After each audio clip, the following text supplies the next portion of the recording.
Hi, everyone. Welcome to our webinar, Writing to Learn Simple Strategies to Boost STEM Thinking. My name is Betty, and I am on the marketing team here at Turnitin. I will be your host today, and I'm really excited to introduce my colleague, Katie White, who is a senior instructional innovation specialist at Turnitin and also a former English language arts teacher. I'm also really excited to introduce Dr. Richard Warren, the 2019 Maryland State Teacher of the Year. He's currently a science and STEM middle school teacher at Crisfield High School and Academy, and he's really passionate about helping students stretch their potential in unimaginable ways, such as leading them to the finals in the nationwide Samsung STEM contest. He is an expert in teacher retention and is writing a book about teacher mentoring set to release this winter. So before we dig into the webinar, I just want to review some really quick housekeeping items. So first, you guys are all muted. So if you have any questions or comments, please go to the GoToWebinar chat box and just send your questions at any time during the webinar.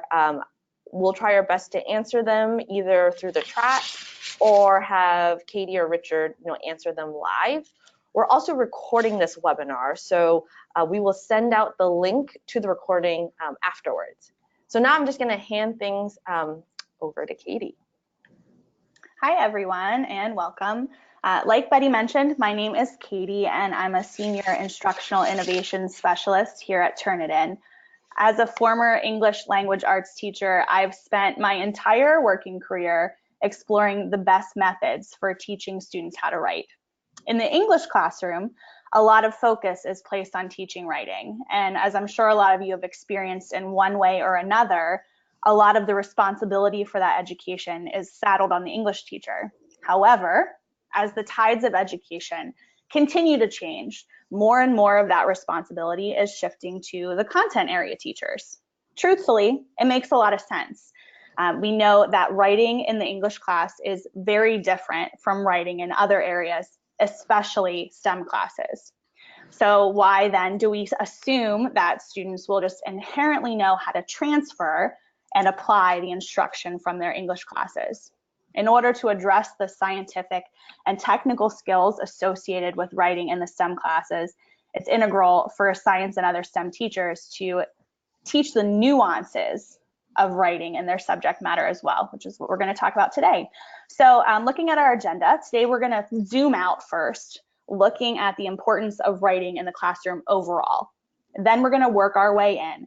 We'll look at how writing can fuel the learning process and how STEM teachers can find immense value in incorporating writing instruction into their classrooms. We'll spend some time speaking with Maryland State Teacher of the Year, Dr. Richard Warren, and then we'll explore some practical strategies and resources that you can take with you today to make writing in the STEM classroom an accessible reality. So let's jump in. Okay, so what is the big deal? Is writing really that important? That's a huge question, Betty. And as a whole, according to leading researcher in the writing field, Janet Amig, writing represents a unique mode of learning. It's not merely valuable, not merely special, but unique. Now, this is a difficult skill to quantify, which makes it especially enigmatic for STEM teachers who rely a lot on data and quantifiable measures.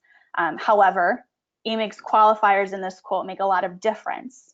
To surpass a mere value and specialness, enough to call something one of a kind as a teaching and learning strategy puts writing heads and shoulders above other strategies for learning.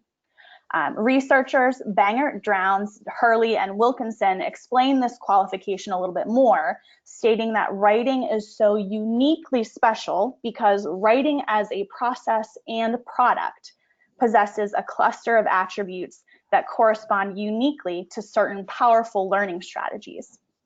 So the next slide I'm going to show you is a little bit text heavy, and I apologize for that. But what we can see here is a chart that EMIG created to explain writing as this mode of learning. We see on the left-hand side the characteristics of successful learning strategies. And on the right-hand side, the qualities of writing as a process and a product, because we recognize that it's definitely both of those things. Now, if we follow the colors here, what I would love to highlight are the similarities. In every facet of writing, a characteristic of successful learning is also present. So writing as a singular activity allows teachers to evaluate so many areas of learning and understanding. In the short term, teachers are better able to gauge how well students grasp information and where they need elaboration of key concepts. In the long run, students become more efficient at using writing as a communication and learning tool. With these advantages to writing and the many different ways that it can be applied within all disciplinary classrooms, it gets a little bit easier to see how beneficial it can possibly be to our teaching and to our students' growth. Okay, so how exactly can writing fuel learning in a classroom? So a lot of our writing activities can be categorized into 3 different groups. So we have writing to learn, writing to engage, and writing to communicate. So writing to learn activities are short. They're impromptu, informal writing tasks that help our students think through and really discover key concepts and ideas within a concept.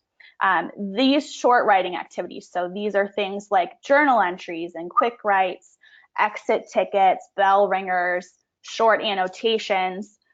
These can help students understand, retain, and apply scientific concepts. In all honesty, the ability to write a short paragraph about a concept helps students to check if a concept is fully understood and increases the likelihood that it will be retained. One of the biggest obstacles in thinking that many teachers need to overcome is the fact that not all writing has to be an essay format. We hear that all the time, right? Writing can occur in smaller chunks and be just as, if not more effective than essay after essay after essay, especially in the STEM classroom, where we know writing situations are just different. So writing to learn activities are really great ways to sprinkle in those small, effective, really easily digestible writing assignments that can help students monitor their comprehension, engage in critical thinking, retain new knowledge, and integrate that new knowledge with existing knowledge. Our next type, which is writing to engage, these activities fall in between the writing to learn activities and the longer writing to communicate tasks, which we'll talk about in a minute. So we absolutely expect that all of these activities, regardless of the title, will engage our students. So don't be fooled by the name of this. But these writing to engage tasks ask our students to personally engage with the content a little bit more. So these are tasks like reflection pieces, comparisons, and critiques. They ask our students to do more than just relay their understanding. Now we're going to ask them to connect it to their own learning and their knowledge base. So Bangert, Drowns, Hurley, and Wilkinson, who I referenced previously, they state that to engage students in writing activities about content is to engage students in learning that content. That is in the self-monitored planning, concept building, and reviewing that's necessary to build new knowledge. With these types of activities, we're asking students to really connect with the content. At this point, it's likely they'll be able to provide you with the information that they've learned, but now we can ask them the how and the why, that those questions that dig a little bit deeper into the heart of comprehension, and that gives students a way to create a really personal connection to what they're studying. And then finally, the last type of writing activities are writing to communicate activities. These are the longer activities. They ask our students to take it one step further. So not only demonstrating their understanding, but also working on the process of communicating that understanding to their audience. So like I said, they're normally larger in scope and effort. So these are things like longer essays, research papers, lab reports. They're a lot more process oriented, and they're great opportunities for students to demonstrate their full comprehension by evaluating information and creating something new. So that the creation of this specific product, in this case, an essay, a research paper, a lab report, something like that, it can allow students to demonstrate their learning much more effectively than through simple test questions. So in a nutshell, there's no room to hide behind that multiple choice quiz when you have to use all of your words to explain your understanding. So as we work through each of these types of writing in our classrooms, we'll find that, as we can see represented in this image, our students will be asked to work different parts of their critical thinking skills, connectable to Webb's depth of knowledge and Bloom's taxonomy, which I think we're mostly familiar with. Some assignments will inherently require higher order thinking skills, while for other contexts, a quick response to check for understanding will often suffice. So as STEM teachers, it's likely that you're incorporating some writing practice into your classroom already, likely assignments that would fall more toward the writing to communicate category. What I'd really like you to consider today is how you might be able to incorporate assignments from the other two categories into your classroom as well. By utilizing writing to learn and writing to engage activities, you're going to create some teachable moments that where you can hone in on specific pieces of content or pieces of the writing process itself. Giving students small, manageable chunks can help them better process information and skills, and thus perform better when they get to the longer writing to communicate tasks. Furthermore, varying between those different types of writing activities can help our students really become better scientists, technologists, engineers, and mathematicians. Because what we know is that only by practicing the conventions of an academic discipline will students begin to communicate within that discipline. If we ask our students to write within the context of the STEM discipline, they're going to be able to practice that terminology and the concepts that are special to the STEM discipline. They're not going to get those things from an English classroom. And those things will eventually allow them to better communicate those words and ideas on a more consistent basis within STEM class as well. Okay, so how might these concepts about writing apply to the STEM classroom more specifically? That's a great question. So we've talked a little bit about the higher level aspect of it, but to be successful in your STEM courses, your students have to be able to read, research, and write effectively. We know that. These three literacies also are fundamental to learning those core scientific concepts and to the development of the new knowledge, skills, and practices that are necessary to apply those concepts, to new situations and complex problems. How do we get them to that place, though? How do we get them to using those discourses without the ongoing teaching and practice of those skills? If we want them to be able to research, we teach them the steps of effective research. So likewise, if we want them to be able to write in our STEM classrooms, we have to teach them those effective steps. So many of the common approaches to teaching STEM are extremely conducive to this added focus on teaching writing. Inquiry-based STEM teaching, which is now considered the preferred method of instruction for all students according to the Journal of Science Education, occurs when, instead of relaying facts and details to students through a lecture or textbook reading, the teacher presents the students with a problem or a scenario. The students actively engage in their education to really dig into that problem or scenario. Think about the incredible opportunity to incorporate writing there. So within this method of teaching and learning, there are many ways that we can add in those small writing components to supplement the inquiry that we're asking our students to do. So maybe it is just substituting a multiple choice question with a written response question, or adding in a reflection piece at the end of each class period. It can be something as small as that. No matter how it happens though, adding a writing component to inquiry-based learning has the potential to really elevate the skills and concepts that we're asking our students to explore. Similarly, incorporating writing into the use of the scientific method is feasible and could be quite effective. So the scientific method, which is the systematic observation, measurement, experiment, and formulation, testing, and modification of hypotheses, is a space that's really just asking for writing components. You know, we might not ask students to write out paragraphs and paragraphs in response to each of the steps of the scientific method. But as we discussed with our writing to learn and writing to engage activities, not all writing in our classrooms needs to be painstakingly long.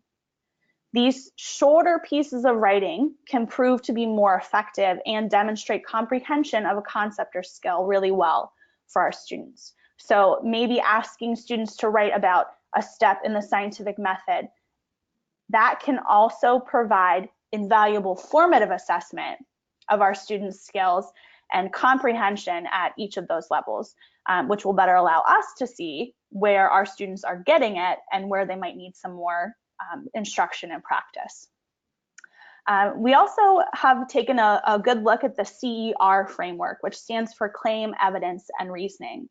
It's an excellent way to teach your students how to write effectively for STEM scenarios. So I know that you as STEM teachers are really looking for solid, arguable claims, clear evidence to support those claims, and reasoning to back up that connection, all while tying it to scientific ideas and principles.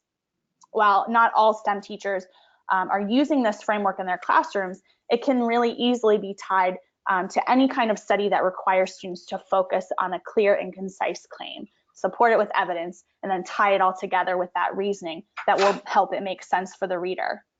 Overall, the claim, evidence, and reasoning framework can support students in productive classroom discussions and science writing because it provides them with a structure to communicate and justify their ideas. By giving our students a concrete structure from which to work, they'll be better able to organize their thoughts and create meaningful pieces of writing in the STEM classroom. And then finally, as is our never-ending task as educators, all of our plans for our students must be tied to clear objectives and academic standards for our content areas. So all of our most trusted STEM standards rely upon the effective teaching and learning of writing skills that we've been discussing. The Common Core State Standards include disciplinary literacy standards that focus on the inclusion of that clear, concise claim, evidence, and explanation of the support. Similarly, the Next Generation Science Standards, which have been adopted by a lot of schools across the country, highly value writing. They say that writing is a key means for students to assert and defend claims in science, demonstrate what they know about a concept, and convey what they have experienced, imagined, thought, and learned. So while the NGSS don't specifically call out writing within their standards, as they focus much more heavily on the actual STEM content, they do rely on the National Research Council's Science Framework for K-12 Science Education, which asks students to construct explanations, engage in argument from evidence, and obtain, evaluate, and communicate information through writing. So the NRC framework really urges that standards and performance expectations that are aligned to their framework, as the NGSS are, must take into account that students cannot fully understand scientific and engineering ideas without engaging in the practices of inquiry and the discourses by which such ideas are developed and refined, such as writing. At the same time, they say they cannot learn or show competence in practices except in the context of that specific content. So all three of these trusted STEM standards recognize the importance of incorporating different discourses, like writing, into the context of the STEM classroom to engage students and increase comprehension. So some of our very best STEM teachers are already putting writing into practice in their classrooms.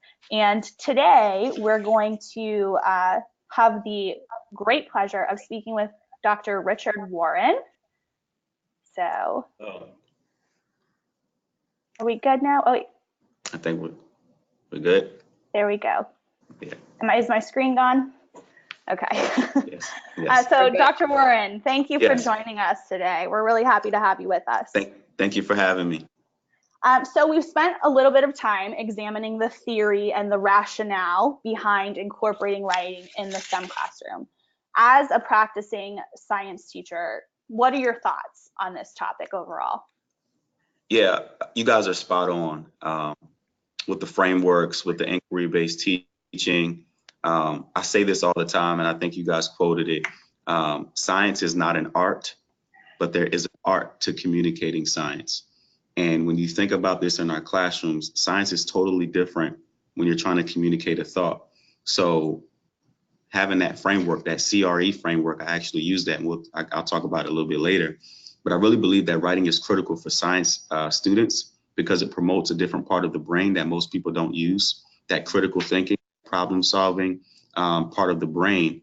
And in science, not only do you have to capture a phenomenon, you have to know how to communicate what that phenomenon means to you and to the rest of the world. So writing is critical in STEM. A lot of times we think at STEM as just being hands-on, but the process behind it requires much thought, much brainstorming, much writing. And when you think about it on the grand scheme of things, most researchers actually have to write a proposal before they can get their research granted to do it. So it's spot on with STEM and the writing. And I really believe that it's highly important. It needs to be emphasized a little bit more. That's awesome. You mentioned a little bit some of the things that you want to talk about. Can you tell us about some of the ways that you've incorporated writing into your own classroom? Yes. So one of the ways that I really love, each day when my students come in, they have to do what I like to call a position post, And I post up controversial topics, or I do would you rathers, or agree or disagree, explain why. So for example, just today we did one on matter. It was on environmental. Would you rather live in a world full of water or live in a world full of food? And they have to position post. They have to cite their claim, give evidence and reasoning, and it promotes this real lengthy and strong dialogue. And then I engage them into an environmental unit. And we start talking about how ecology works. So the position, it's just like a paragraph or so, maybe 2 paragraphs at the most, but they start to explain their logic. Then we dialogue. And after our dialogue, I get them to go back and update and to modify their thoughts based on what they gathered. You see, a lot of times with writing, you have to make sure you give them a chance to revise and you give them fast feedback. So that's one of the ways that I do it. Another way that I love to do incorporate writing is what I like to call computational thinking and creative writing. So basically, I give out a challenge, design a backpack for the 21st century learner. And they have to go through a series of steps that I teach them, because you have to teach what you want in the writing process. So step 1 in this computational thinking is decomposition. Okay, I need to break down what this looks like. What does a 21st century backpack look like for our student today? What are the size of the backpacks? What are the shapes of the backpack? And they have to think about that as they're writing. The second step is pattern recognition. They have to analyze and look for sequences and patterns. Okay, what color do most children like in their backpack? What kind of technology tools do they have? Headphones, how large? So that's another thing they have to write about. Step 3 is abstraction, removing anything unnecessary that's dealing with the problem. How much detail do you really have to put into a backpack? Will they buy it if it's too much? Will they buy it if it's too less? And they write about this. And then the last part is algorithm. Give me step-by-step instructions in terms of how you will convince your client that this backpack is the right one for them. So those steps I go through, the computational thinking and creative writing, and I toss out those challenges, and they're writing step 1, step 2, and we're constructing that to engage them. So that's another way that I do it. I also love to do science fiction writing prompts. you are on Mars and you only have a jar of water, and on Mars, you don't know what's there. What else would you like to bring if you had the chance to? And I just let them free flow and write. I let them free write, and then we go back to the drawing board, and then we say, okay, what if this was a real scenario? And they go back and they start writing again. So those are the ways I like to promote the creative writing piece. And of course, you talked about a little bit earlier, the laboratory research writing and the experiment reports are critical. But I found that when I do these things, the position post, the computational thinking, the science fiction writing, and I allow for fast feedback and revisions, when it comes to the lab report, my students are much more engaged and they can write more thoroughly. So those are some of the ways that I kind of incorporate, writing in my classroom. That's great. And I think it's really interesting your use of creative writing. So I think a lot of times we think about STEM and it's like facts and data and nothing creative in that respect, but it really gives the students an access point to get into the STEM thinking of it too. So yes. Those are really intriguing, really exciting. Have you encountered challenges in incorporating writing into your classroom? You or your colleagues who have done something similar, any challenges you've seen? Absolutely. Students, writer's block. So before I came up with this whole creative writing and position posts, students just had a hard time putting their thoughts on paper. They got stuck. They were like, I don't know what else to write, or I wrote everything that I could and there's nothing else for me to write. So the writer's block, sometimes even the scientific terminology, they can get stumped over, the grammar, and of course, just motivating them to want to write it is a challenge. But what I found, again, is that when I switch it up and I give them something that's intriguing, start small and then work our way up. So the position posts are every day and they love them. They love would you rathers. They love would agree or disagrees. And they love how we tie it in together and, we debate and we have academic discourse about it. And they love how they can go back and either change or add to their response. So the writer's block was a challenge, but how I overcame that is through the position posts. They love when I give them crazy challenges that are real world challenges and they can just break it down step by step. And that helps with organization and getting their grammar right and the motivation piece again. The terminology, I teach it as we go along. It's not just a one shot. I teach it, I infuse it into all of those things. So the writer's block, terminology, organization of thoughts, and motivation was those challenges. But again, using those kind of approaches has helped me remedy the situation. Yeah, that's great. So as educators, we know that it's really important to never do anything just for its own sake, right? If we're going to start something new, it needs to be meaningful and impactful for our students. So with that in mind, what kind of benefits have you seen in your students' performance in class? So I have a student, her name is Sophia. Sophia came in the beginning of my class and she brought in some old fishing and crabbing line. I'm in Maryland. I'm really close to the Chesapeake. Matter of fact, I'm surrounded by the Chesapeake Bay. So fishing and crabbing is prevalent here. So she brought in some old fishing and crabbing line because I like to collect artifacts in my class. And I said, Sophia, where'd you get that from? She said, oh, Dr. Warren, I just found it hanging on the dock and some of it was floating in the bay. And I said, okay, well, what are you going to do about it? She was like, I just wanted to bring it in. We see this all the time. And I heard the echoes from her classmates saying, yeah, we see that all the time, Dr. Warren, just go out there. It's always out there. You can just pick it up right on the shore. And I was like, well, you guys do know the impacts that makes on the environment, right? And it was like, what are you talking about? And I said, research it. So they started researching it and they started to find out most fish and animals can get entangled in it. And boaters have to pay so much money to get it from underneath their shaft. And then I said, well, now that you found it out, what do you want to do about it? They was like, well, let's create something that we can recycle the fishing and crabbing line. And I was like, okay. And I was like, I remember a challenge called the Samson Solve for Tomorrow Challenge. I had just read about it, and it's challenging teachers and students to figure out how they can use STEM to improve their community.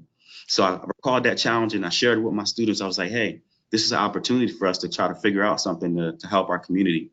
And what they did was they ended up writing a piece to their local government about how they wanted to resolve the issue of fishing and crabbing debris in their bay. And the writing piece involved designing these recycling bins that they could install on every dock in the city of Crisfield, and writing to the watermen in the community and getting them on board with recycling and fishing and crabbing line in the bins. So long story short, we become state finalists in the Samson Solve for Tomorrow Challenge. We get money from the local American Legion. We get permission from the city government to install these bins on the dock. We have 10 of them on bins right now. And we were finalists in the Samson Solve for Tomorrow contest. And I remember it like it's yesterday. Sophia comes into my class. She's jumping up and down with a newspaper in her hand. She says, oh my gosh, Dr. Warren, you wouldn't believe it. And I was like, what, Sophia? She was like, I made the newspaper. I was like, yeah, we made the newspaper. And it was her with a picture of the proclamation that we had got from the city government and her surrounding students. And I was like, yeah, congratulations. She was like, no, Dr. Warren, you don't understand. I'm the first in my family to ever make the newspaper. Mm-hmm. And it was in that moment when I realized the transformational power that is connected to writing, mm-hmm. and to STEM. And it is connected when you decide to make learning real and to infuse writing and STEM to make a change in the community. It was that moment right there when I realized I need to keep doing this and keep making the connections between what they're doing in the class to the real world. So that's the story. And I love it. Just wanted to share with you guys the transformational power that writing and STEM and the world connections have on our kids. Yeah, that's hugely beneficial. And I think that's probably changed Sophia's perception of writing in her science classroom, right? Okay, finally, as we wrap up a little bit, for our teachers who are listening in, what advice can you give them? If they're interested in incorporating some writing into their STEM class, what can they do to get started? 4 things that I believe that you can do right now to kind of get started. Number 1, when you do have students write, make sure it's fast and focused feedback. Again, fast and focused feedback. Have them write a piece where you can give fast and focused feedback. I'm emphasizing that so that they can revise and that they can know exactly where they are in their writing journey. Number 2, you need to have realistic rubrics that you can look to when you're giving feedback that you can hand back to your kids. Realistic, maybe like 3 or 4 points. Doesn't have to be long, drawn out, but just something that is real concise that you can give to help them along the way. Number 3, exemplary examples. Give them examples of pieces that they can see, right, that are good or well-written statements, so that they know if they're on the right track or not. I'm a big advocate for explicitly teaching them what good looks like, mm-hmm. so that they can develop their own concept and then have their voice in their writing. And number 4, have successes and suggestions feedback or conversations on the side. Talk about their successes in their writing, and then you give suggestions about their writing. And this can be casual conversation. I love doing peer-to-peer successes and suggestions. And I love doing whole class successes and suggestions. And guess what? Sometimes I write a post, I write something, I post it up, and I let them say, hey, what do you think my successes are in this? And what suggestions do you have for me that I can make this better? So I let them, I'm vulnerable with them, and I give them an opportunity to say, hey, I'm learning, I'm getting better at writing each and every day, just like you, because writing is an ongoing process. And the more you do it, the better you get at it. So those are the 4: fast and focused feedback, realistic rubrics, exemplary examples, and having a successes and suggestions conversation. We do have one question from the audience. Is there any pushback from parents or administration on not seeing, traditional science work, being done in science class? In other words, Has there been difficulty in convincing parents or other faculty members about this approach, and this approach meaning incorporating more writing into the STEM classroom? I think it hasn't been any difficulty for me specifically because I am connecting it back to the real world and I'm connecting it back to science. So I think if you're too heavy on either side, you might see some difficulty. But I think if you infuse it and you find a way to make the connections with the writing and the STEM, you shouldn't have any pushback. You shouldn't have any pushback at all. And again, it depends on your school culture, it depends on your administration. But I believe if you're writing and you're using scientific practices or STEM practices and you're transforming your communities and you put it together, I don't think you will have any pushback. So for me, it hasn't been. So. Great, thank you. All right, Dr. Warren, thank you so much for joining us. He's going to stick around, so if you have more questions for him, feel free to post them in the questions section, and he'll be with us toward the end. And let me get my screen back up here. All right, so we're going to look a little bit at some practical strategies for implementing, and a lot of these echo exactly what Dr. Warren was just talking about. So I'm not going to belabor them, but our biggest strategy that it seems like both Dr. Warren and we can offer you is to start small. So it's not necessary or realistic for you to turn around tomorrow and expect your students to write a multi-page essay about your current topic of study. It's not going to work for anybody. So choose to strategically start small. Pick one small piece of writing that you can add into your lesson, and then gradually start to work your way up from there. Like Dr. Warren said, use a rubric. So successful writing assignments depend on careful and thorough instructions and preparation, and on explicit criteria for evaluation. So we all know it's not easy to grade student writing, but a rubric can make that task exponentially easier and more effective. So using a rubric can not only streamline your scoring, but it can make it more consistent over the course of grading all of your students' work. It also offers a really great opportunity for you to be transparent with your students. So if you review that rubric with your students before they begin writing, so they know exactly what you're looking for and how they can achieve proficiency, it's going to give you better results in their writing as well. Pair that rubric with really effective feedback. It's a necessity to pair those two together. So responding to student writing involves a whole lot more than just marking errors in punctuation and mechanics, which is what a lot of us might be most comfortable with. We need to step away from that and make sure that the feedback that we're providing to our students goes beyond that copy editing.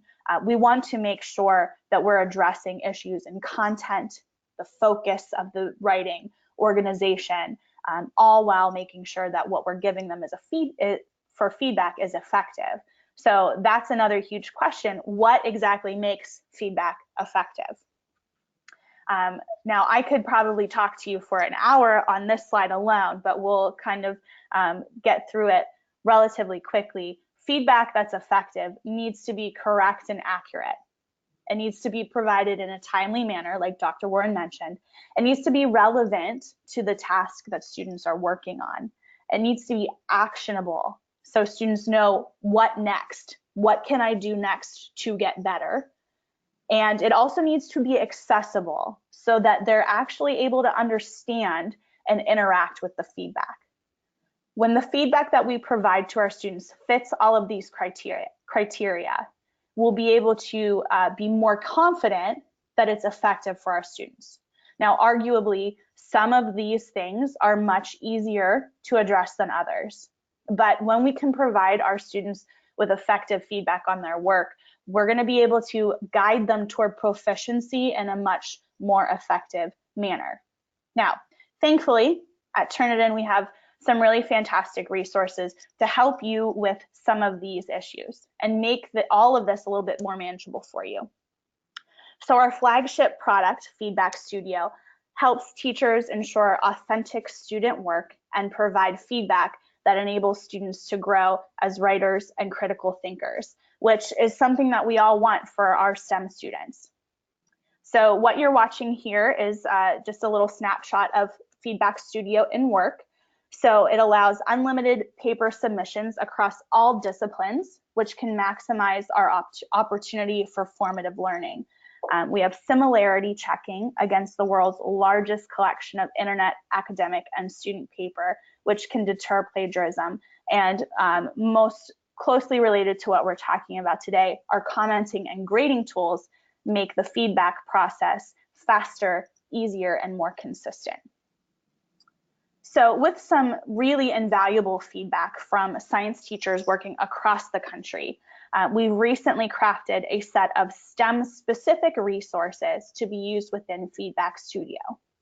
We have standards-aligned rubrics that address the claim, evidence, and reasoning for grades 6 through 8 and grades 9 through 12, as well as a short answer rubric that works really well for those shorter writing to learn activities, some of the smaller things that Dr. Warren had mentioned in the activities that he uses as well. In Feedback Studio, teachers can view these ready to use rubrics side by side with their student work that they're reviewing, and then easily assign scores by the category. Teachers can also make their own custom rubrics that they can share with their colleagues to further ensure consistency in grading. So no matter what subject they're used in, rubrics helps students grow as writers by helping them to understand elements of good writing and criteria for how their writing will be evaluated. Now, to accompany these rubrics, our team of veteran educators created corresponding sets of STEM quick marks that can be used within Feedback Studio. Now, quick marks are our name for these drag and drop comments that you saw on the little video that I had for you earlier. So these comments can save teachers time on writing or typing feedback by providing ready-to-use library of drag and drop comments that you can customize and add to with your own favorites. So quick marks really increase the consistency in feedback by providing all teachers with high quality sets of comments that can be shared by your entire school or district. Feedback Studio's quick marks make feedback much easier to read and understand for our students compared to handwritten messages on a piece of paper that a lot of us were probably used to when we were in school. These new sets of quick marks are geared specifically for use within the STEM classroom. So no longer will you have to retrofit comments to work for you and your students. We've also created a set of 10 lesson seeds, which are activity ideas to jumpstart a writing lesson within your classroom. While these are not fully developed lesson plans on their own, they're extremely flexible and can definitely be adapted to work as a mini lesson or an entire lesson during a class period. So focusing on topics like deconstructing a prompt, connecting evidence to claims and counterclaims, incorporating scientific ideas and principles. Those of you with limited training in teaching writing might find these lesson seeds really helpful.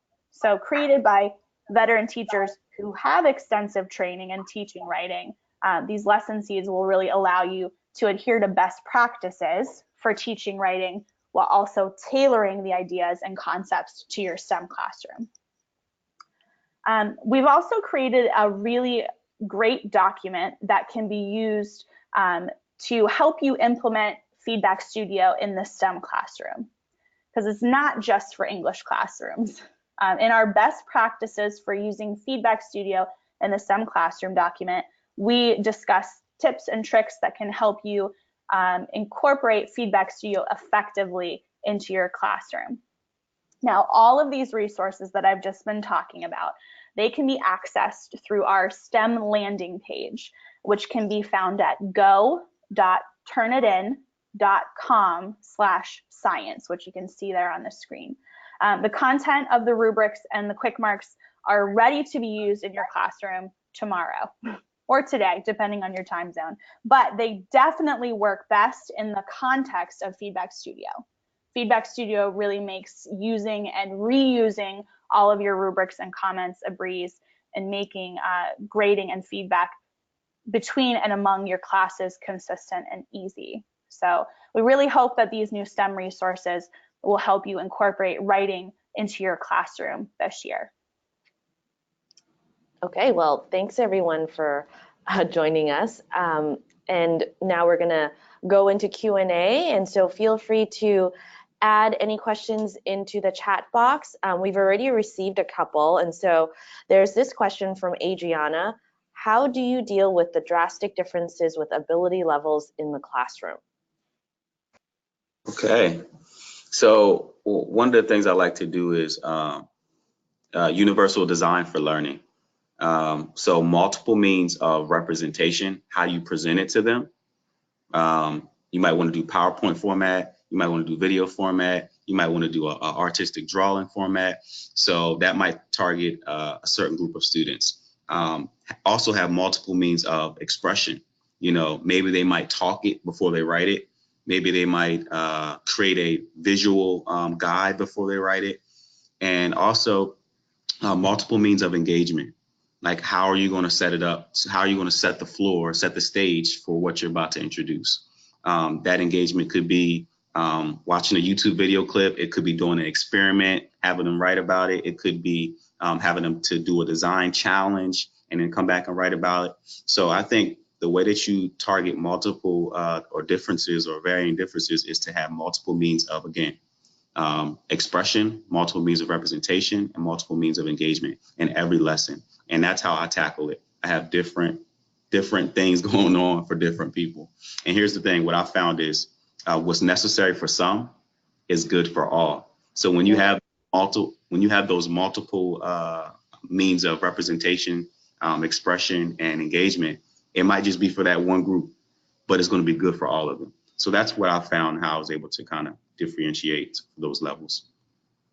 And I'll encourage you to check out UDL. They have a lot of cool strategies on that. Great, thank you so much.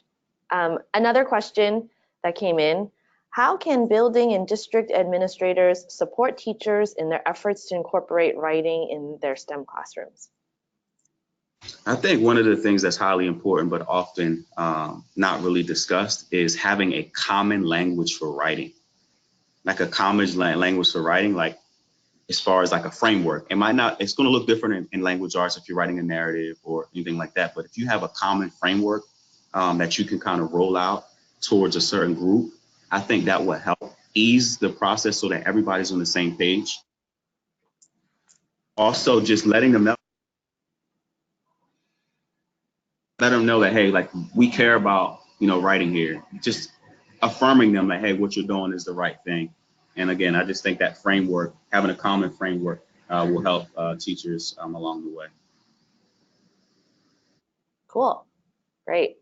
Another question from Rebecca. How do you balance the flexibility of letting students dictate the learning while still meeting course or state objectives? Good question. What I do is I narrow them into what I would like them to do, but I never negate what they want to do. So we say that, like, for example, in my STEM class, if a student has an idea and it's starting to get far-fetched from what I wanted them to kind of go into, I'll table it and we'll address it later on. So there's a couple of moments in my class where it is directly student-led and they get to pick something that they want to create, something that they want to do. And when I tell them to table it and we go back to it. So I never want to like stifle creativity, stifle ideas, because you never know what could come of it. But in that moment, I do redirect to the task at hand or whatever we're trying to cover. And I say, hey, let's table that. That's a great idea. I want you to write that down on a piece of paper. And when we get to a unit where we can do our individual or independent learning, I want you to start working on that. So I do a little bit of both. I redirect them, but I also allow them to keep that idea in their mind. Thank you for asking that question. Okay. And just as a reminder, folks, feel free to add more questions. Another one is, what are some ways that, teachers can just, start small, right? Instead of doing everything all at once, what is just some easy ways to get started? Position posts. I really like this cool idea. It's called Would You Rathers. Would you rathers. They have so many different prompts of would you rathers. And I just specifically create would you rathers for science class.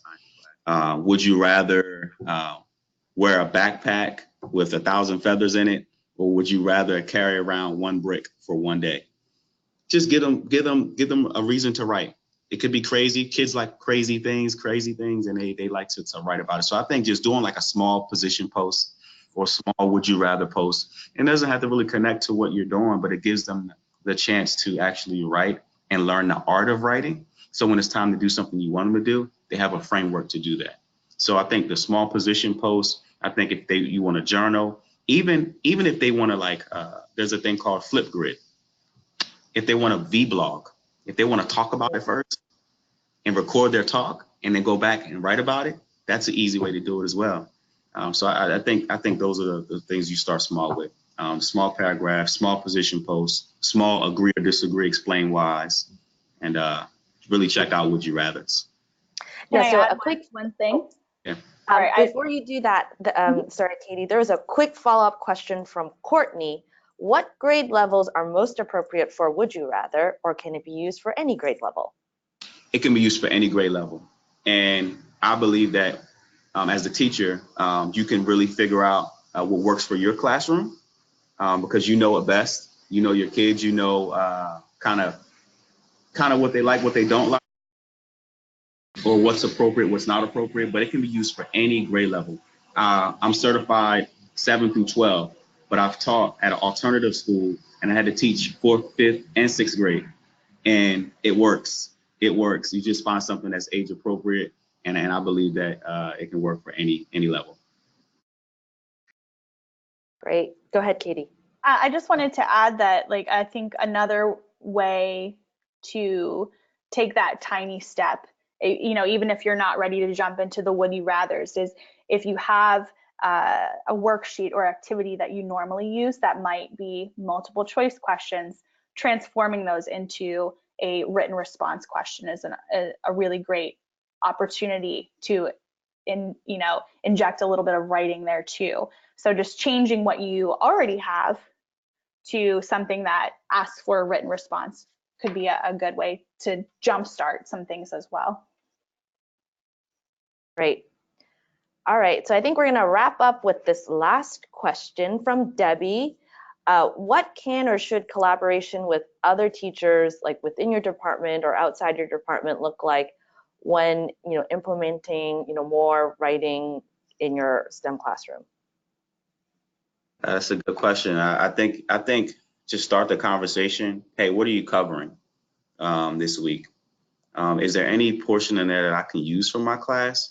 Or they can ask, hey, what are you covering? Is there any way you can infuse this novel into the lesson? So I think just starting the conversation and figure out where are you guys in the lesson planning process, and then getting really creative and figuring out how you can make, again, small itty bitty changes to help each other out. Because there's lessons to be learned in STEM that can help language. There's lessons that can be learned in language that can definitely help STEM.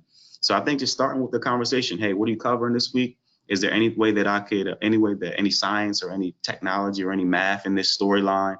Does the plot involve any data, or does the plot involve them using any technology or any gadget? And just really get a snapshot of kind of what they're doing and figure out how you can make that small step to embed what you need to embed. Great. Well, I just want to give a special thanks to you, Richard, for joining, and for Katie. For having me. Our pleasure. And also special thanks to everyone for joining. We will be sending out the recording shortly. Great. Thanks, everyone.